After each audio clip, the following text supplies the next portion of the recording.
Hola, ¿qué tal están?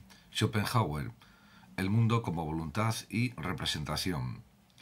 Arthur Schopenhauer, que nació en Alemania en 1788 y murió en 1860, es un gran filósofo y que destacó por su gran obra filosófica.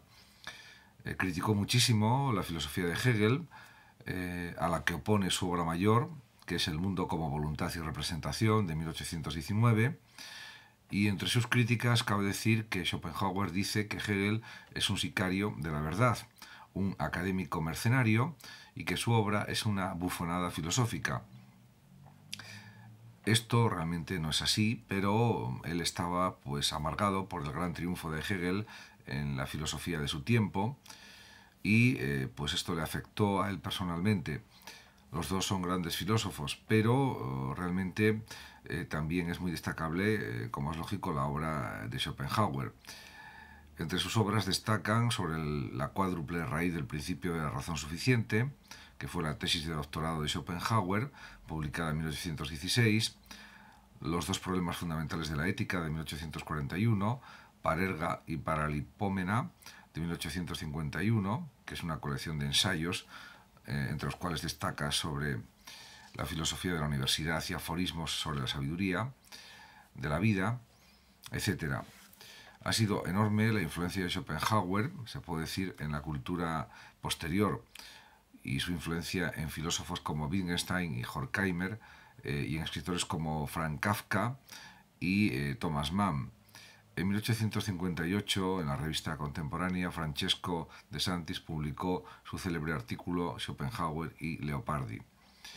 En cuanto a su obra más importante, El mundo es una representación, o El mundo como voluntad y representación, para decirlo exactamente, escribe el propio Schopenhauer: el mundo es una representación mía, una verdad válida para todos los seres vivientes y pensantes. Ninguna verdad, a su entender, es más cierta, más absoluta y más clara que esta. Que el mundo es nuestro mundo, esto es el mundo tal como lo vemos nosotros, es una antigua verdad, y es una verdad establecida también por la filosofía moderna de Descartes a Berkeley. Y desde su análisis se equivocan los materialistas al sostener que todo es materia, suprimiendo al sujeto y a su actividad cognoscitiva. Y también se equivocan los realistas cuando dicen que la realidad externa se refleja en lo que hay en nuestra mente. Y se extravían también los idealistas, como por ejemplo Fichte, cuando reducen el objeto al sujeto. Pero se puede decir también que el idealismo, una vez eliminados los absurdos elaborados por los filósofos de la universidad, es la teoría verdadera y adecuada. Desde su análisis espacio y tiempo, y esta es una de las grandes enseñanzas de Kant, son formas a priori de la representación, ya que todas nuestras percepciones de objetos son espaciotemporales, y sobre ellas entra luego en acción el entendimiento que las ordena en un cosmos mediante la categoría de causalidad. A esta única categoría reduce Schopenhauer las 12 categorías kantianas. El mundo, por tanto, desde esta perspectiva, es una representación mía, una representación ordenada por las categorías de espacio, tiempo y causalidad. Causalidad que, como queda dicho ya en su tesis de la cuádruple raíz del principio de razón suficiente, funciona como, en primer lugar, necesidad física, causalidad entre objetos materiales, también, en segundo lugar, como necesidad lógica, la verdad de las premisas determina la de la conclusión, en tercer lugar, como necesidad matemática, que supone la determinación de la concatenación de los entes aritméticos y geométricos, y en cuarto lugar, necesidad moral, o lo que es lo mismo, causalidad, que regula las relaciones entre las acciones y sus motivos.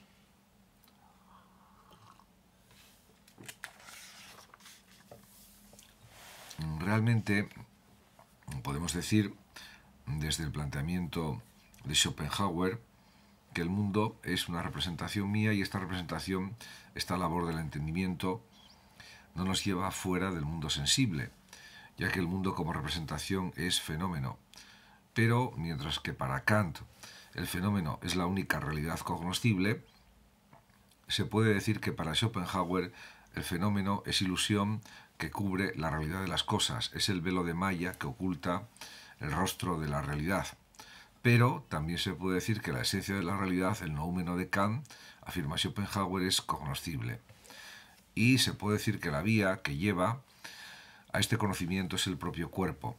De hecho, todo acto real de nuestra voluntad para Schopenhauer es también un movimiento de nuestro cuerpo, y nuestro cuerpo es de esta manera la voluntad hecha visible.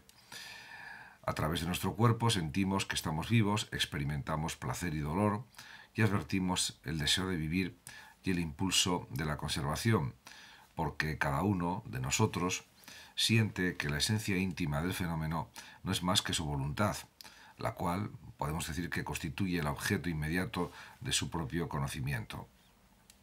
También Schopenhauer señala que el universo es ímpetu ciego e irresistible, y desde su perspectiva el hombre se redime con el arte y la ascesis, porque para él la esencia del mundo es voluntad insaciable, tensión eterna, y la vida del hombre es necesidad y dolor. Es un pensamiento filosófico pesimista, oscila entre la crueldad, el dolor y el tedio. Sin embargo, cuando el hombre llega a entender que la realidad es voluntad y que él mismo es voluntad, está entonces preparado para su redención, o preparado por su redención. El hombre puede redimirse, salvarse, solo si cesa de querer. Puede librarse del dolor, según Schopenhauer, y romper la cadena de necesidades mediante el arte de la ascesis.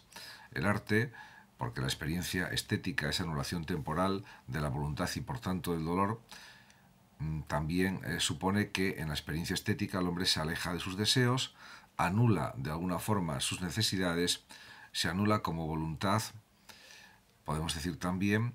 Y la otra vía es la de la ascesis, que acerca a Schopenhauer a los sabios hindúes y a los santos ascetas del propio cristianismo. La ascesis arranca al hombre de la voluntad de vida, de las ataduras de los objetos, y por eso le permite serenarse. Cuando la voluntad se convierte de esta manera en no voluntas, el hombre ya se ha redimido, en no voluntad, podríamos decir. Por otra parte, podemos decir que existe en la filosofía de Schopenhauer una superación del materialismo y del realismo y una revisión también del idealismo. Schopenhauer se puede decir que se muestra contrario, en definitiva, al materialismo, que niega al sujeto reduciéndolo a materia, y al realismo, según el cual la realidad externa se reflejaría tal como es en nuestra mente. El mundo, desde su perspectiva, en cambio, tal como se nos aparece en su inmediatez y que es considerado como la realidad en sí misma, es un conjunto de representaciones, a su juicio, condicionadas por las formas a priori de la conciencia, que son para Schopenhauer el tiempo, el espacio y la causalidad.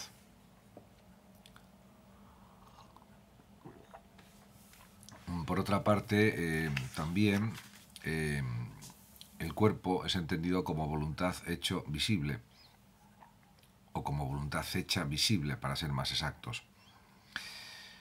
Porque podemos decir que el cuerpo le es dado al sujeto cognoscente de dos maneras distintas.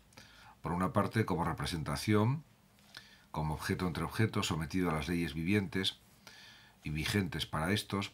Por otra, sin embargo, es dado como algo conocido de inmediato por cada uno y que se designa con el nombre de voluntad. En definitiva, todo acto real de su voluntad es siempre y de manera infalible un movimiento de su cuerpo.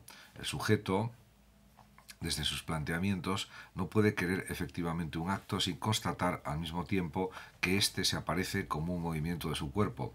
El acto volitivo y la acción del cuerpo son una sola y la misma cosa, que nos es dada de dos maneras esencialmente diversas. Por un lado, de forma inmediata, por el otro, como intuición a través del entendimiento. Por tanto, se puede decir que el cuerpo es pues voluntad que se hace visible. Sin duda alguna, también se puede decir que podemos contemplar nuestro cuerpo y hablar de él como si fuese cualquier otro objeto, y en tal caso se trata de un fenómeno. También realmente la liberación a través del arte es importante en la filosofía de Schopenhauer, porque el mundo en cuanto fenómeno es representación, pero en su esencia es voluntad ciega e irrefrenable, perennemente insatisfecha, que se despierta entre fuerzas contradictorias. Podemos decir que, en opinión de Schopenhauer, podemos liberarnos del dolor y del tedio, sustraernos o evitar esa cadena infinita de las necesidades a través del arte y de las tesis. Se puede decir que en la experiencia estética dejamos de ser conscientes de nosotros mismos y solo lo somos de los objetos intuidos. La experiencia estética constituye, por tanto, una temporal anulación de la voluntad y, por tanto, del dolor.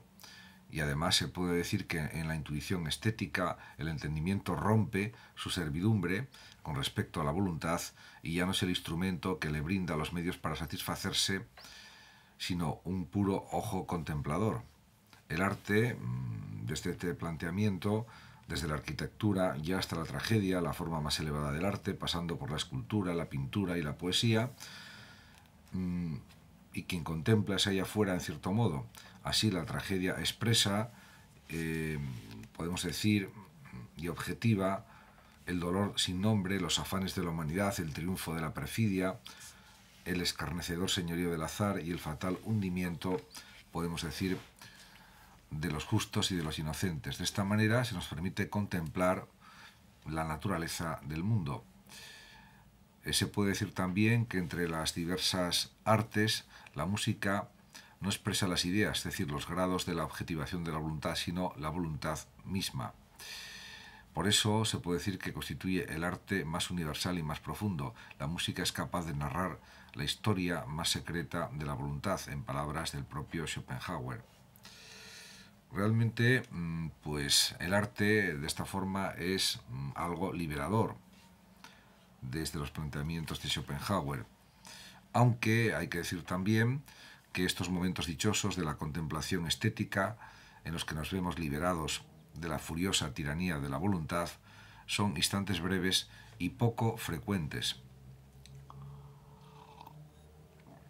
Por tanto, la liberación del dolor de la vida, la total redención del hombre, debe producirse por otro camino.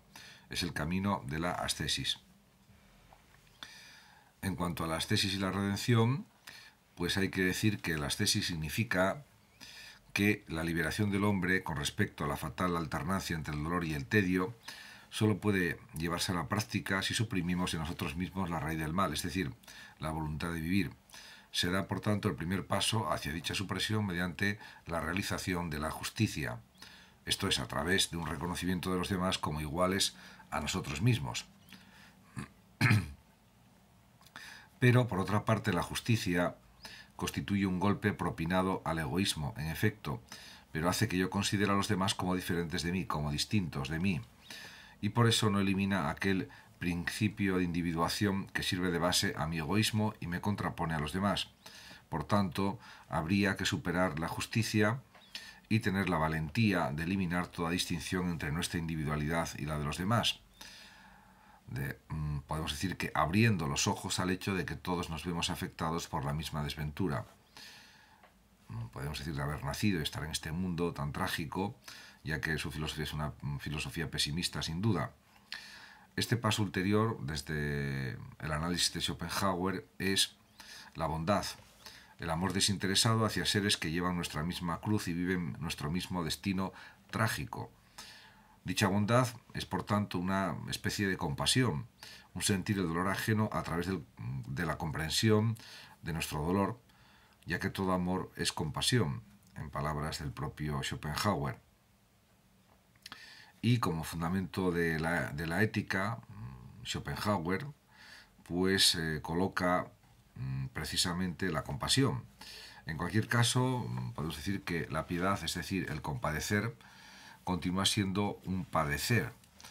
Y el camino o la vía para erradicar de un modo decisivo la voluntad de vivir y por tanto el dolor es el camino de la ascesis, aquella ascesis o purificación que hace que Schopenhauer se sienta próximo a los sabios hindúes y a los santos ascetas del cristianismo, porque se puede decir que la ascesis es el horror que se experimenta ante la esencia de un mundo lleno de dolor y que eso constituye el primer paso de la ascesis o negación de la voluntad. Es un libre o es una libre y perfecta castidad.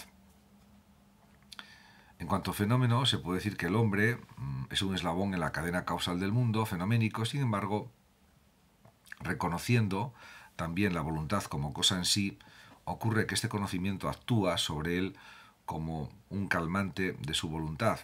El hombre, de esta manera o así, se vuelve libre, se redime y entra en lo que los cristianos llaman estado de gracia. La ascesis arranca al hombre de la voluntad de vida, de las ataduras con los objetos, y por eso esto le permite serenarse. Cuando la voluntad se convierte en voluntas, pues podemos decir que en efecto el hombre ya se ha redimido. Muchas gracias a todos por su atención. Saludos como siempre a los oyentes de Radio Sofando de México y hasta mi próximo vídeo.